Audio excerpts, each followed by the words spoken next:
প্ৰস্তাৱনা আমি ভাৰতবাসী সকলো লোকে ভাৰতবৰ্ষক এখন সাৰ্বভৌম সমাজবাদী ধৰ্মনিৰপেক্ষ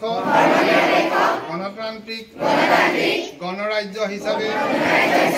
প্ৰতিষ্ঠা কৰিম বুলি দৃঢ় সংকল্পবদ্ধ হৈ ভাৰতবৰ্ষৰ সকলো নাগৰিককে সামাজিক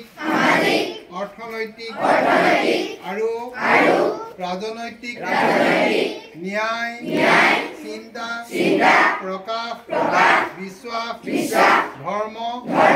আৰু উপাসনাৰ স্বাধীনতা সমমৰ্যাদা আৰু সমান সুযোগ প্ৰদান কৰিম বুলি আৰু সকলোৰে বাবে ব্যক্তি স্বাধীনতা নিশ্চিত কৰি জাতীয় ঐক্য সংহতি ৰক্ষা কৰি ভাতৃত্ববোধ বৃদ্ধি কৰিবলৈ আজি অৰ্থাৎ 1949 চনৰ নৱেম্বৰ মাহৰ